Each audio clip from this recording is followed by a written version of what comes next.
você que está conosco. Biologia, professor Cornélio, Ciências da Natureza e junto com professor... Nascimento! Chegamos, Maravilha. Professor! Tudo bem? História, Biologia, interdisciplinaridade, que nós, obviamente, trabalhamos muito aqui no educadoresdoenem.com.br, junto com vocês, mas... Além da interdisciplinaridade, tem uma outra coisa muito interessante nas questões, ou nos itens, melhor dizendo, do Enem, que é a palavrinha contextualização. Interessante, a contextualização não faz parte só da história, só da biologia, é, na verdade, um marco na prova do Enem, né, professor? Sem sombra de dúvidas. Se a gente estiver por dentro do contexto de cada questão, né, do que está sendo tratado, a gente lembrar dos elementos ali, do pano de fundo, do cenário do que está acontecendo, fica muito mais fácil a gente acertar uma questão. Então a gente não pode dar mole, a gente tem que saber certinho o contexto que está rolando ali para entender o que determinado movimento, determinada revolta, determinada descoberta, determinada invenção tá sendo relacionada, né? Até para não julgar, né? Porque a gente pensa de uma maneira assim, mas por que as pessoas não fizeram isso ou aquilo? Talvez porque elas não sabiam, né? Se nós pensarmos em várias enfermidades ao longo da história, né? Como nós olhamos hoje para muitas enfermidades que ocorreram e falamos, nossa, mas por que as pessoas então não lavaram as mãos? Mas será que elas sabiam que era para lavar as mãos? Exato. Então, na verdade, analisar uma doença fora do contexto, então analisar esse fato de forma isolada, ele vira esse contexto vira um pretexto. Portanto, é muito importante a gente estar atento a essas múltiplas vozes, a essa forma mais holística de enxergar. Isso na biologia, na história, na ciência como um todo. E nós selecionamos aqui um item bem interessante que é no Enem, que fala um pouquinho do processo de contextualização. Eu vou estar vendo aqui com vocês o texto e o professor Nascimento vai estar comentando aqui, porque é um aspecto muito relevante esse item do Enem, que diz o seguinte, ó, a imagem ela representa as manifestações nas ruas da cidade do Rio de Janeiro, na primeira década do século XX, que integram a revolta da vacina. Considerando o contexto político-social da época, essa revolta revela.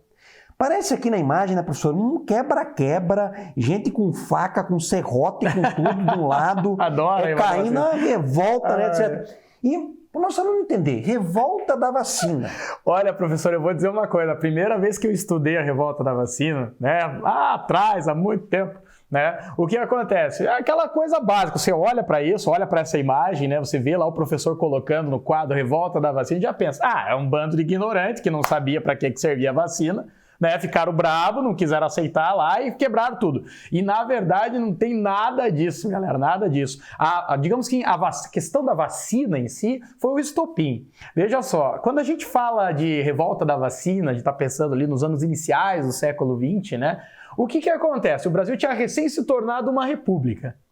O Brasil tinha recém se tornado uma república e agora estava passando por um processo de modernização, de urbanização. O Rio de Janeiro, a capital do Brasil, precisava estar mais urbanizada, tinha que ser mais bem vista, né, aos olhos, né, internacionais. Então o que acontece? Começou um processo de urbanização e muitas pessoas que tinham sido ex-escravos, né, que agora com a abolição da escravidão, não tinha mercado de trabalho, muitas delas estavam trabalhando na rua, né, fazendo salgados ali, vendendo, produziam um doce, produziam um artesanato ali, vendia de modo, né, aquele mercado informal, né? O que acontecia? Estavam trabalhando ali, não tinham muitas vezes condição de pagar uma moradia, moravam nos chamados cortiços, né, que eram construções onde abrigavam inúmeras pessoas. Então o Rio de Janeiro, nesse momento, né, o governo do Brasil, nesse momento, vai declarar guerra aos cortiços, vai declarar guerra a esse mercado informal, por conta dessa urbanização para tentar melhorar a imagem do Rio de Janeiro.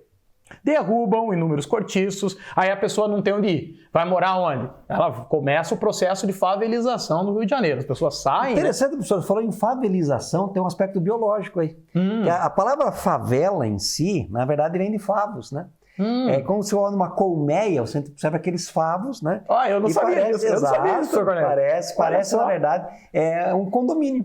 Então, daí a favelização vem, que eles viviam como se fossem abelhas ou como se fossem aglomerados, exatamente, vem daí. Olha e essa só. favelização iniciou exatamente nesse período. Interessante, né? Pois é, muito. E olha o detalhe, os caras vão, né, porque perderam suas casas, muitos perderam onde moravam, acabam chegando lá e se aglomerando, surgindo as comunidades, nas favelas. Aí, até que muito se discute a respeito do termo favela, que hoje já não é muito mais adequado, né, que tem que se falar em questão de comunidade. Enfim, ainda se discute sobre isso. De toda forma, né, as pessoas vão se aglomerar nos morros e o trabalho também vai ser perdido, porque agora chegava assim, ó, você não pode vender aí, não pode vender na rua salgado. Mas por que eu não posso vender? Condições de higiene.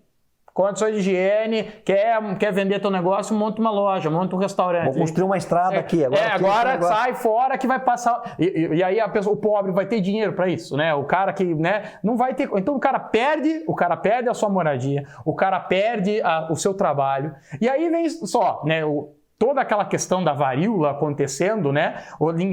Surge a ideia, né, de se promover, né, a partir do Oswaldo Cruz, né, um médico sanitarista muito bem conceituado, né, de promover, né, a vacinação obrigatória nas pessoas, né? Então, só que aquilo, toda vez que a gente tem uma vacinação, um período de vacinação, a gente tem uma campanha informando as pessoas, você leve seu filho de tal a tal idade, né? Aí aparece lá o Zé Gotinha, lá, não sei o que, tal, tomar vacina, né? Então, a gente tem uma campanha informando a população, né? Aquilo. Só que não teve muito disso. Não. O que acontece? Chegava lá as pessoas, vinha aí vacinar você. Como assim vacinar? Pera aí, os caras tiraram nossa casa. Os caras tiraram nosso emprego. Agora querem aplicar um negócio, injetar um negócio. Cara, isso daí não é vacina, não. Isso aí eu tô achando que os caras estão querendo, né? É a doença que os caras estão colocando na gente aí. E aí, pronto. Aí virou, né? Foi o estopim da revolta. É interessante pensar no sentido epidemiológico, você pensa em início do século XX, né? Para o aluno poder se localizar, nós tínhamos aí, gente, se pegando nesse início, nós tínhamos a Primeira Guerra Mundial, né, que ocorreu, que foi catastrófico em matéria de mortalidade, etc.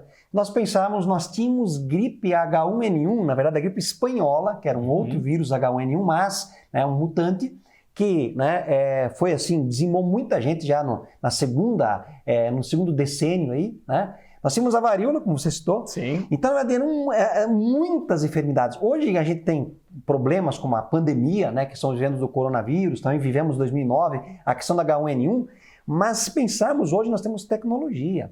Né? Então, nós, na verdade, temos uma tecnologia que permite que em 1, 2 anos você resolva um problema. Só que na época a gente tinha crise, tinha uma pobreza e tinha uma desinformação muito grande. Exatamente. E assim, a questão, pensando na questão de tinha que urbanizar o Rio de Janeiro, claro que tinha que urbanizar, né? O saneamento, né, se dizia que o Rio de Janeiro talvez seria a capital, né, de todas as Américas, se fosse uma cidade limpa, era muito suja, né? Então a sujeira toda, faltava saneamento. Então você imagina só as pessoas, as fezes eram coletadas de uma maneira, né?